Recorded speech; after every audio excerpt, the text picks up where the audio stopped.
சொந்தங்களுக்கு வணக்கம். மீண்டும் அனைவரையும் சந்திப்பதில் மிக்க மகிழ்ச்சி. ஒரு சகோதரர் ஒருவர் சொன்ன விஷயத்தை தான் உங்களோடு வீடியோவாக பகிர்ந்து கொள்ள போகிறேன். அதாவது ஒரு முதலாளி ஒருவர் ஃப்ரான்ஸில் அவர் வேலைக்கு சேர்க்க முன்னம் சொன்ன விஷயம் உண்டு, வேலைக்கு சேர்த்தா பின்னர் செய்கிற விஷயம் உண்டு. இது சரியா தவறா அப்படின்னு சொல்லி என்னிடம் கேட்டது மட்டும் இல்லாமல், அண்ணா இந்த விஷயத்தை பகிர்ந்து விடுங்க அப்படின்னு சொல்லியிருந்தார். சரி, அந்த விஷயத்தை தான் நான் உங்களோட பகிர்ந்து விடுகிறேன். அது மட்டும் இல்லாமல், இப்போ ஒரு முதலாளிகள் அப்படின்னு சொல்லி எல்லாரையும் நான் குற்றம் சாட வரையில் ஒரு சிலர் செய்கிற தவறுகள் ஒட்டுமொத்த முதலாளிகளுக்கும் கெட்ட பேரை உண்டு பண்ணுறது. யார் ஒருவர் தவறு விட்டாலும் இப்படி வெளியில் வருகின்ற பொழுது அந்த தவறு தான் அப்படின்றத நோக்கத்தில் பயிர்றோம். அது மற்றவர்கள் அந்த தவறில் வேலை செய்கின்ற கீழ்மட்ட மக்கள் அல்லது கீழ்மட்ட தொழிலாளர்கள் பாதிக்கப்படக்கூடாது என்பதற்காக யாருடைய மனசையும் புண்படுத்துவது என்னுடைய நோக்கம் கிடையாது. அதை இதில் ஞாபகப்படுத்தி விடுறேன். இந்த விஷயம் உங்களை யாருக்காவது நான் சொல்கிற விஷயத்தில் முரண்பாடு இல்லை உடன்பாடு இல்லை அப்படின்னு சொன்னால் நீங்கள் கீழே கமெண்ட் பண்ணுங்கள். அதாவது ஒரு வேலைக்கு செய்கின்ற பொழுது சொல்கின்ற விஷயம் உண்டு, வேலைக்கு சேர்ந்ததுக்கு அப்புறமாக முதலாளி செய்கின்ற விஷயம் இன்னொன்றாக இருக்கிறது. அதை ஒரு சகோதரர் சொல்லியிருக்கார். பார்க்கலாம் என்ன விஷயம் அப்படின்னு சொல்லி. ஃப்ரான்ஸில் ஒரு சகோதரர் ஒருவர் ஒரு தமிழ் சகோதரர் கடைக்கு வேலைக்கு போயிருக்கிறாரு.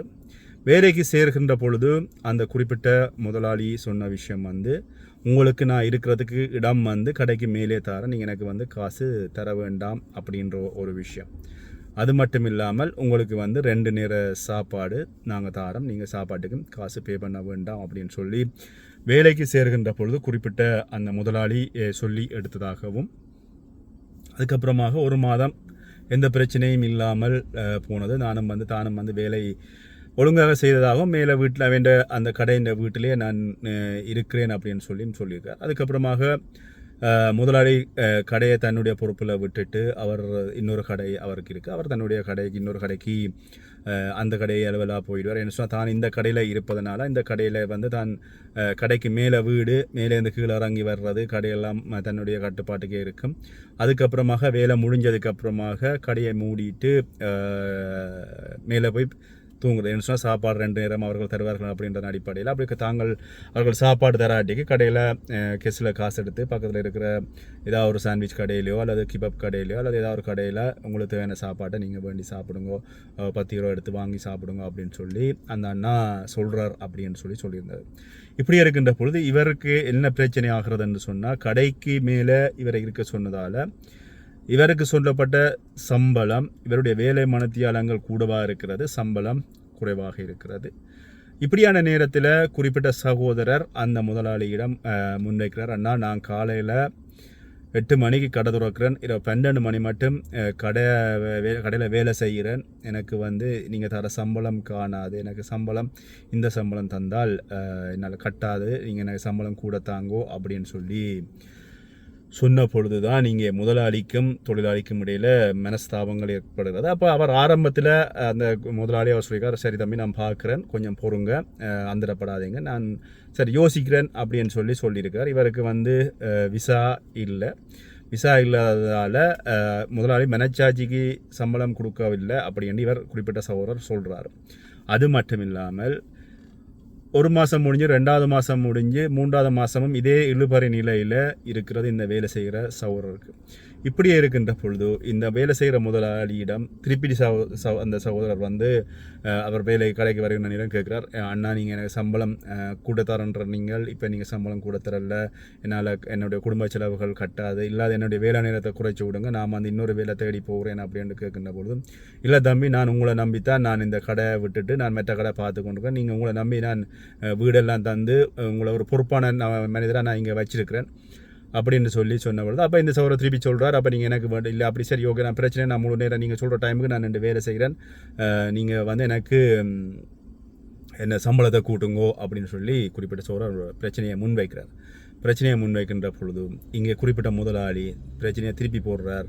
உங்களுக்கு நான் இருக்கிறதுக்கு ரூம் தந்திருக்கிறேன், இதுக்கு நீங்கள் எனக்கு குறைஞ்சது 300 யூரோ தரணும் மாதத்துக்கு, 2 நேரம் சாப்பாடு தட்டுறேன், ஒரு நேர சாப்பாடு 10 யூரோ படி 2 நேர சாப்பாட்டுக்கு 20 யூரோ, மாதத்துக்கு 600 யூரோ.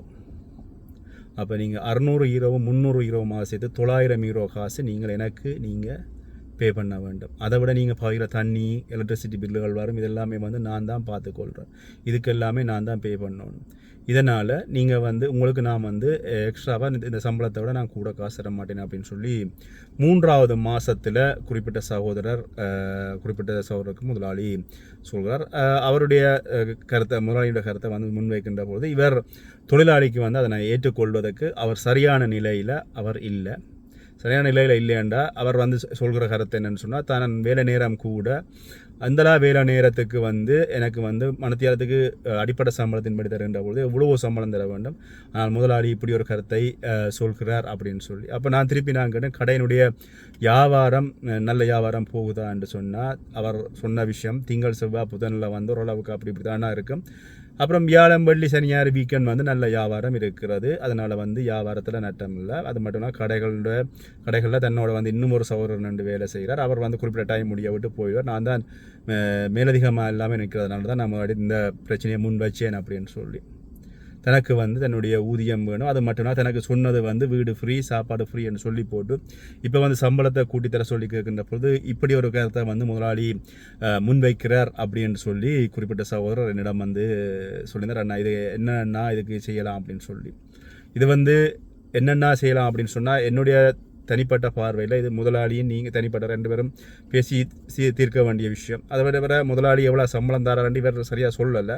இவரும் சடஞ்சு தான் சம்பளம் சொன்னாது. அது மட்டும் இல்லாமல் முதலாளி விழா நேரம் வேலை செய்கிற தமிழ் முதலாளிகள் எல்லாரையும் இங்கே குற்றவாளின்னு சொல்லல. அது என்ன சொன்னால், எங்கள் நிறைய முதலாளிமார் நல்ல மாதிரி பார்க்குற முதலாளிகள் இருக்குது. அவருடைய பக்கம் நியாயத்தை சொல்லியிருக்காரு.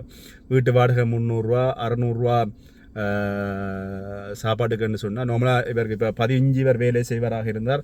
இவருடைய சம்பளத்தில் சாப்பாட்டு கண்டுபிடிப்பாங்க, போக்குவரத்து கண்டுபிடிப்பாங்க. அதே மாதிரி முதலாளி கொஞ்சம் பே பண்ணுவார், கொஞ்சம் பே பண்ணணும். அப்படி இருக்கிறதுக்கான இடவசதிகள் கொடுக்குறதுக்குன்னு சொல்லி சட்டம் இங்கே இல்லை.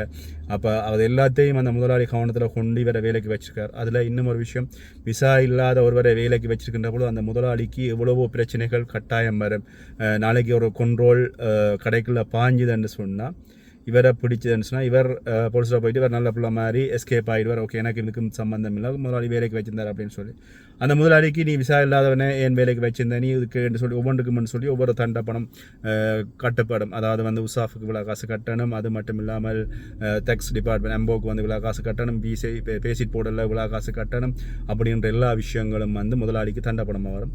சம்டைம் பேசிட் போட்டிருந்தாலும் இவர் இருக்கிறார் அப்படின்ற பட்சத்தில், அந்த இடத்துல இருக்கிறன்ற பட்சத்தில் வந்து இவருக்கு ஒரு அடிப்படை சம்பளம் தான் முதலாளி கொடுக்குறான்னு சொன்னால், கிட்டத்தட்ட அந்த அடிப்படை சம்பளத்தை வந்து கிட்டத்தட்ட 600-700 யூரோ எக்ஸ்ட்ராவாக பே பண்ணி தான் அந்த முதலாளி வச்சிருந்துப்பார். அதையும் வந்து இந்த குறிப்பிட்ட தொழிலாளி புரிஞ்சு கொள்ளணும். இப்போ நீங்கள் நாங்கள் எல்லா வீடியோவும் பகிர்றோம்ன்றக்காண்டி நான் எல்லா முதலாளியும் குற்றஞ்சாடி போட்டு இந்த இடத்துல நான் போகவும் மேலாது. ஏன்னு சொன்னால், எனக்கு தெரிஞ்ச நிறைய நல்ல முதலாளிமார் நல்ல சோதனைங்க இருக்கிறாங்க. அதே மாதிரி நீங்கள் இருக்கிறீங்க அப்படின்னு சொன்னால், ஒரு வீட்டில் இருக்கிறீங்கன்னு சொன்னால் கட்டாயம் அந்த வீட்டுக்குரிய வாடகை அவர் மனச்சாட்சிப்படி 300 ரூபா வாங்குறார். அப்படின்ற போது நீங்கள் தனி சுதந்திரமாக நீங்கள் இருக்கிறீங்க, என்ன வேணுமா செய்யலாம், என்ன பண்ணலாம். கடைக்கு மேலே இருக்கிறீங்க, கீழே வாரீங்க போகிறீங்கன்னு சொன்னால் உங்களுக்கு டிரான்ஸ்போர்ட் செலவில்லை, ரோட்டில் போய் வரைக்கும் போலீஸ் கண்ட்ரோல் இல்லை, எந்த பிரச்சனையும் இல்லாமல் நிம்மதியாக போய் வர்றீங்க. அப்படின்ற பொழுது அந்த முதலாளி உங்களுக்கு சரியான முறையில் உங்களுடைய அந்த கடையில் வேலைக்கு வச்சிருக்கார் அப்படின்ற ஓரளவுக்கு என்னால் ஊகிக்க முடியுது. நாங்கள் தான் வேலை செய்கிற காலங்களில் வந்து எங்கேயோ வேலை இடம் இருக்கும், எங்கேயோ வீடு இருக்கும், 1-1.5 மணித்தெல்லாம் டிரான்ஸ்போர்ட் பிரச்சனை இருக்கும். இதுக்கு எத்தனையோ போலீஸ் கண்ட்ரோல்கள் இருக்கும், ட்ரெயினில் மெட்ரோக்களில் இதுகளுக்கெல்லாம் தாண்டி வேலையை போய் வரணும். உங்களுக்கு அந்த பிரச்சனைகள் இல்லாமல் நிம்மதியாக வேலையை போய் வாரீங்க. எல்லா முதலாளிகளுக்கும் எல்லா நேரங்களிலும் வந்து ஒன்றை விட்டு வேலைக்கு வந்து 2 மாதத்துலேயே சம்பளத்தை கூட்டன்னு சொன்னால் எந்த முதலாளியாலையும் கூட்ட முடியாது.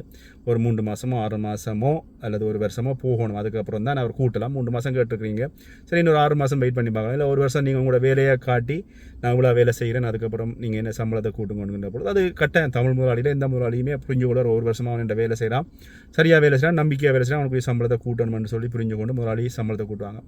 அதனால் வந்து 2 மாதத்துலேயே சம்பளத்தை கூட்டண்டா அந்த முதலாளியும் தண்டை பக்க லாபத்தையும் பார்க்கணும். இப்போ உங்களுக்கு ஆண்டி கடையோடு சேர்த்து வீட்டுக்குரிய வாடகை அவர் பே பண்ண தான் வேணும். சாப்பாடுன்ற பொழுது இங்கே அரிசி மாசீனி பரப்புலேருந்து உங்களுக்கு எல்லாருக்கும் நீங்கள் கடையில் வேலை செய்கிறீங்கன்னு சொன்னால் கடையில் விற்கின்ற பொருட்களோட விலை. இப்போ நீங்கள் உங்களுக்கான செலவு, சாப்பாட்டு செலவு, கேஸ் செலவு, தண்ணி செலவு எல்லாமே ஒரு சாப்பாட்டுக்கு வரும். அந்த சாப்பாடு கோஸ்ட் வரும்.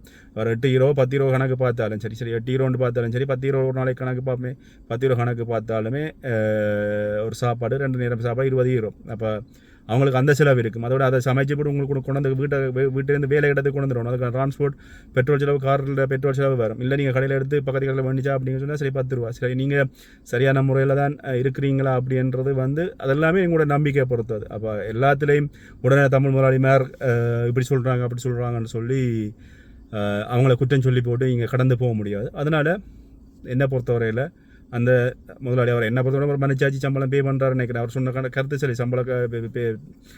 ரூமுக்கும் சாப்பாட்டும் சேர்த்து காசு போடுக்க 900 ரூபா வருதான்னு கேட்கல. அவர் சம்பளம் கட்டி அவங்களுக்கு சரியான முறையெல்லாம் பே பண்ணுறாரு நினைக்கிறேன்.